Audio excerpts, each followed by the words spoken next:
Hi, I'm Danielle, and this is Chatter Out Loud, a podcast where I share thoughts and TV commentary on shows I like to watch. Now, before I start, I want to ask that you go ahead, like, follow, share, and subscribe. And on YouTube, where I upload my companion episode of my podcast, be sure to subscribe and hit the notification bell. This way you can get a notification every time I post a new episode, and you won't miss out. It doesn't cost you anything to follow and subscribe, so go ahead, and thank you in advance. So welcome back, and I thank you so much for joining me. Your presence is very much appreciated.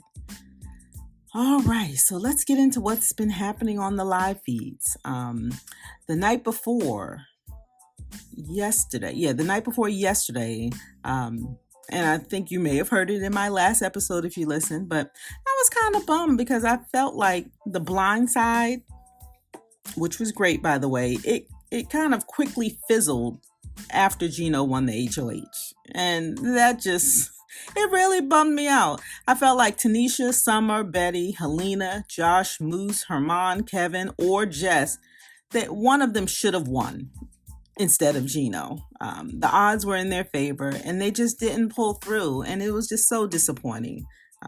And again, I'm going to repeat, they need to win something. I'm ready for the power to shift. The power of the HOH to shift. All right. Both Kyle and JC Lynn don't necessarily agree with Gino's decision for nominations. And if you remember, Gino is the HOH, and he nominated Jess and Marty, right? So in that conversation between Kyle and JC Lynn, they don't agree with Gino's decisions of putting up Jess and Marty. And then Kyle tried hard to get Herman put up. It was something else to watch. You know how he kept throwing out Herman's name and how he's going back and forth. He kept saying this to Gino.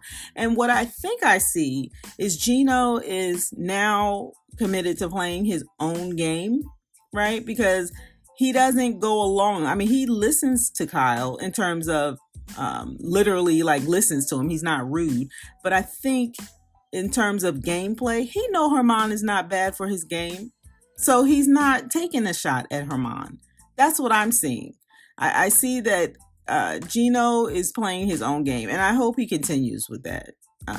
And I hope he's just not influenced by Calamity Kyle. And I hope he's not influenced by his girlfriend. All right, but it was something to watch Kyle try to throw Herman's name out there to him. It was just, and we know who Kyle is targeting next, right? And right now, I think we can say the Savage Seven, the Retreat, Mandems, Honey Bunch, I think all of those are over, right? Those alliances, they're pretty much over, right? The Bros, while I don't think it's 100% over, I really don't. I think it's switched a little. The night before, I was convinced that if Marty stayed, he will realign with Gino, and they, along with JC Lynn, will attempt to take a shot at the others, namely Herman, Moose, Josh, Tanisha, and Summer. I also think that they will work to get Kevin on their side again. I really feel that as well. And I still feel that way, even after everything that went on today and, last night. And even with Marty all day yesterday telling everyone he's after Gino and Kyle and JC Lynn. I mean, Marty was going around that house yesterday pouting. He was a loose cannon. We're going to talk about that in a second. All right. And he was also very vocal yesterday about how much he can't stand Kyle. And my thoughts were, this is so convenient. Conveniently, I should say, Marty said all of this before the power of veto. The way he was pouting and running around the house and I need my space and telling everyone I'm after Gino, JC Lynn, and Kyle. And this is not me and the blind. It's just, Marty was something else to watch yesterday. All right. Betty asked Kevin to come here, and when he walked over, she gave him a hug and then said, "That's it," and then walked out, or was getting ready to walk out. But before she made it to the door, he said, "Betty." She turned around, and Kevin said, "That was delicious." That made me laugh. Marty and Gino talk. In their talk, they were both explaining how they were hurt and felt disrespected by one another. Gino's point of view is based on the vote flip, right? He thought him and Marty were really close and tight, and so he felt a certain type of way because Marty flipped his vote to get Steph out. Marty's point of view is based off of what Gino said during the HOH nom, and we'll see that on Monday. Yeah, I think that's the HOH show, right? So Marty was all bent out of shape because of what Gino said during the HOH noms. Marty goes back to being mad about the boys' party and HOH and not knowing about the HOH noms and not knowing about the flip. And then he proceeded to let Gino know that he is targeting him, Kyle, and JC Lynn. And by the way, Gino actually felt bad about the conversation that both he and Marty had. So he was walking around. He looked a little down for a split second in the HOH room. But yeah, so they had a conversation. Marty's pissed because of what Gino said in the HOH nom. So we all really need to pay attention to what exactly Gino will say during the HOH ceremony to see if it's as bad as Marty is walking around the house claiming it to be. All right, JC Lynn is pissed at Betty. And she's pissed at Betty because Betty told her she found it hard to believe that she didn't know about the vote flip to get Stephanie out.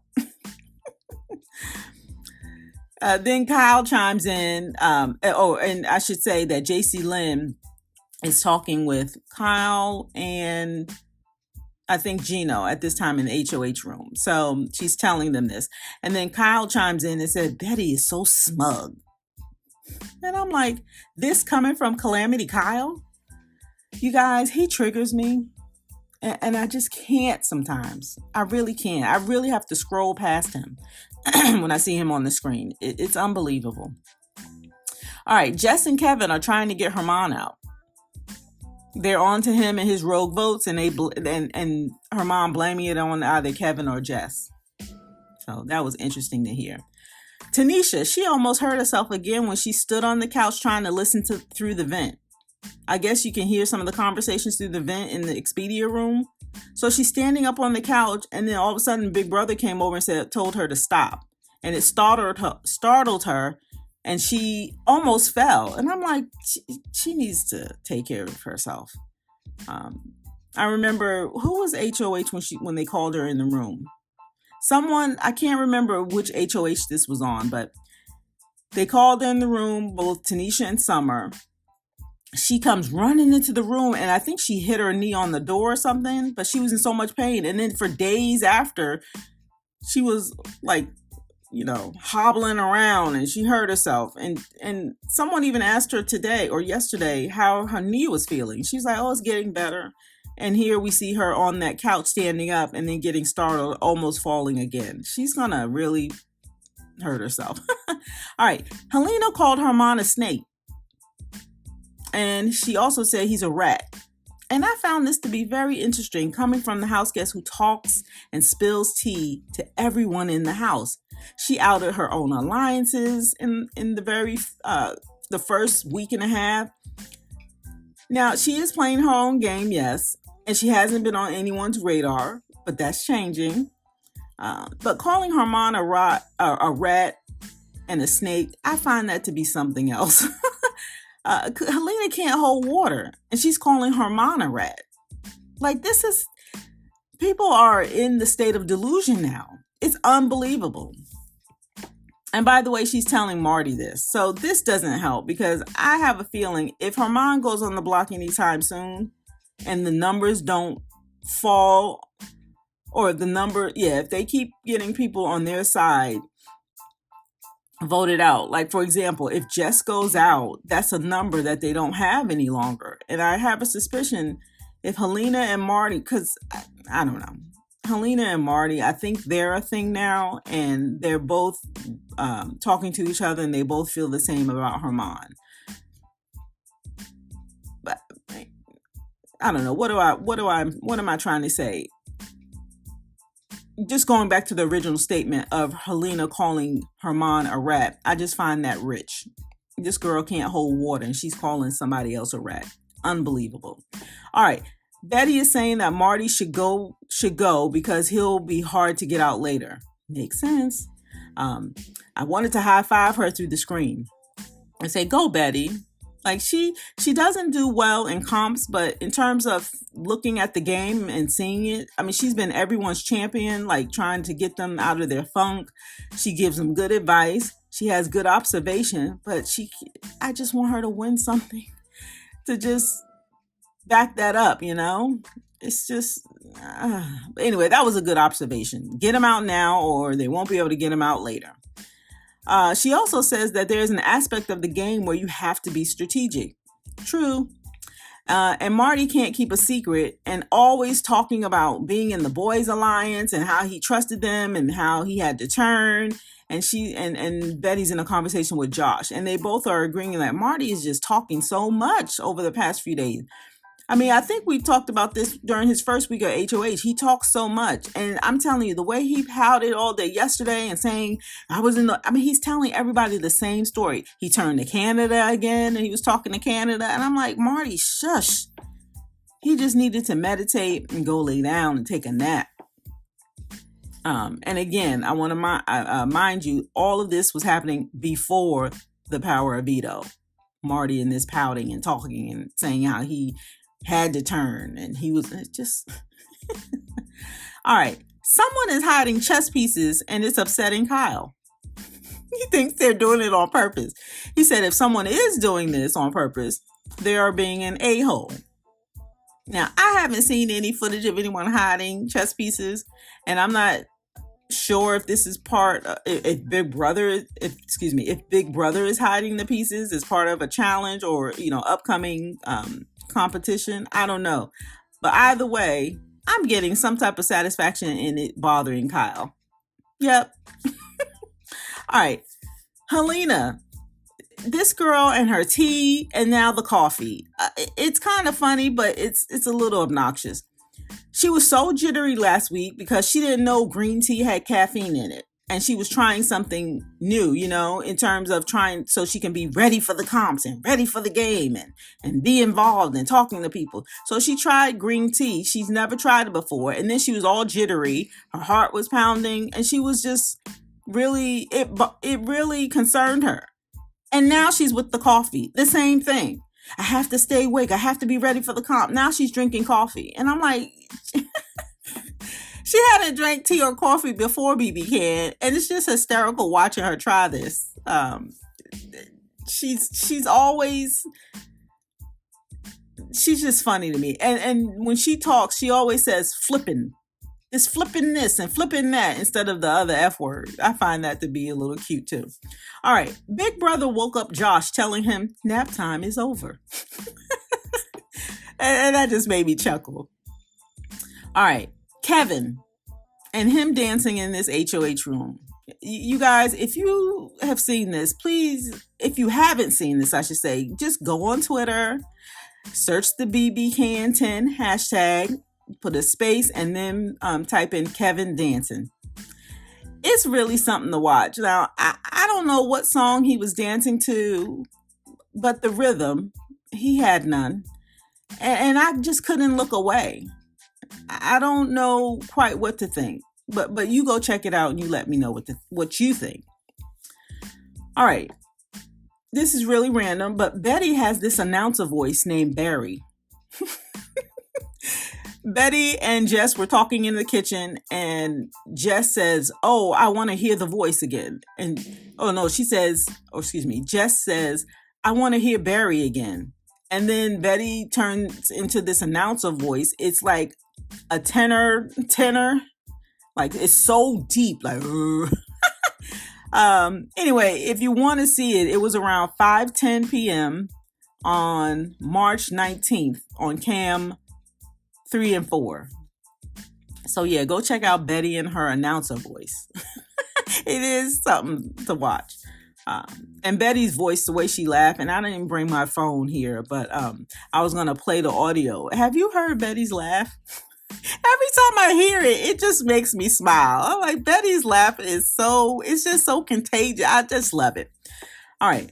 Marty is really charged up all day yesterday about Kyle. He's never going to talk game with him again, he says. He said Kyle take his vote. He can take his vote and shove it. Now, this is before the power of veto. Again, Marty's talking a lot of smack for someone who's on the block. And he's pouting and he's just mad because his game is not turning out the way he thought and he feels embarrassed and all this BS. You know, is someone who's on the block and nervous about their game. That's what he sounds like. And he says he doesn't even know if he'll be friends with Kyle outside the house. He'll have to see. When he and Jess were talking in the bathroom, Kyle was hiding in the doorway or something. And Marty looked over and he said, Kyle, did you want something? Or something like that, right? And then he says, I can see you in the mirror. And Kyle allegedly ran off. And Marty's going around telling people around about that too. I mean, Marty really was pouting and talking to everyone yesterday, spilling his guts, like how he was embarrassed about playing. I mean, it just went on and on and on. It just was so obnoxious to me. All right, let's get to the power of veto. As we know, Gino's the HOH. He nominated Jess and Marty. The veto players were picked. Of course, the two nominees, Marty and Jess, are playing. And then Helena, Summer, Tanisha. That's 1, 2, 3, 4, 5. Yeah, they were picked. And then Betty is the host. So I'm looking forward to seeing this power of veto. I want to see Betty hosting. And maybe we'll hear her laugh. It really is a cute laugh. All right. And I keep hearing something like there are helpers in this POV. I don't know what that's about. So we have to see that on next Wednesday. Or this Wednesday, because I'm taping this or recording this Sunday morning. So we'll have to see on Wednesday what the power of veto is about. We have to see Betty's her hosting gig. And hopefully she'll laugh so we can hear that. And we have to learn more about what are these helpers? Because there were helpers in the POV. And whether or not that impacts the person's game, right? Because what if you're a helper and you can strategize and say, well, I'm going to help them lose.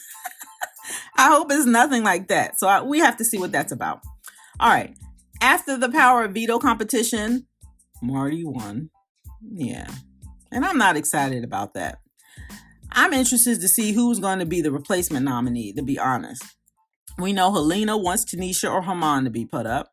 But Gino promised Herman and Summer safety. He didn't promise Tanisha.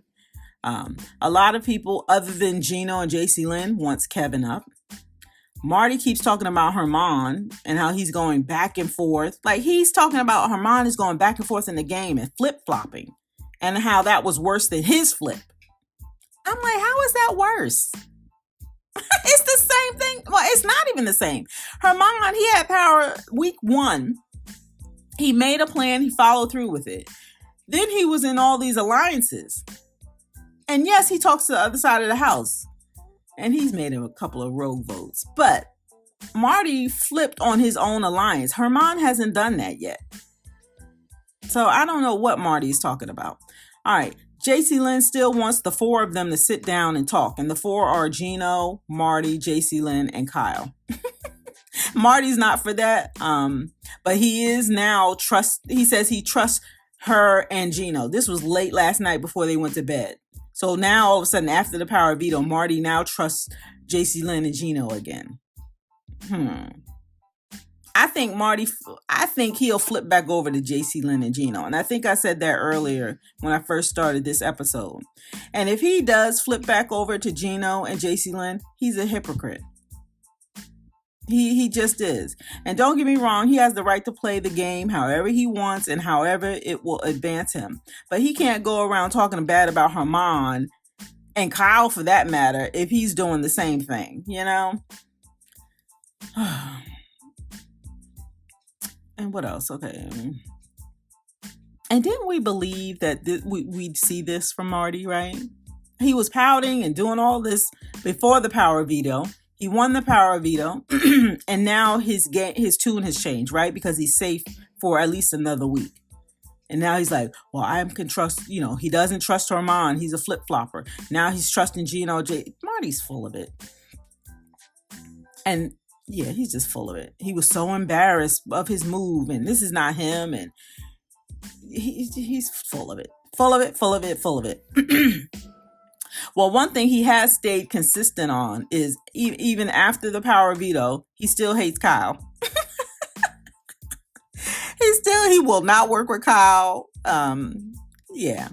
But other than that, Marty's a hypocrite. Yep. And he's a flip-flopper. Yes, Marty is a flip-flopper. Once he goes back over to Gino, he is the definition of a flip-flopper. So Marty can kick rocks with all that. Oh, I'm a stand-up guy, and I'm my word, and talking to Canada. Marty. All right, Gino walked around in his boxers last night, and some are going wild all on Twitter. So go hashtag Gino or hashtag BBCAN10 Gino underwear, something like that. People were going wild. He is a very nice looking guy, for sure. Yeah. So we'll have to see what Gino does in terms of the replacement nominee. Who do you think he'll replace Marty with? You have to let me know in the comments. All right, and that's all I have. So be sure to come back and give me a listen. I love for you to like, share, follow, and subscribe. You can also leave me a comment. Leave me a message. If you're listening to the podcast, there's a link to leave me a message on the landing area right there. So just check that out.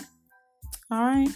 And my name is Danielle, and you're listening to my podcast, Chatter Out Loud. Thank you so much for joining me. And as always, I appreciate your support.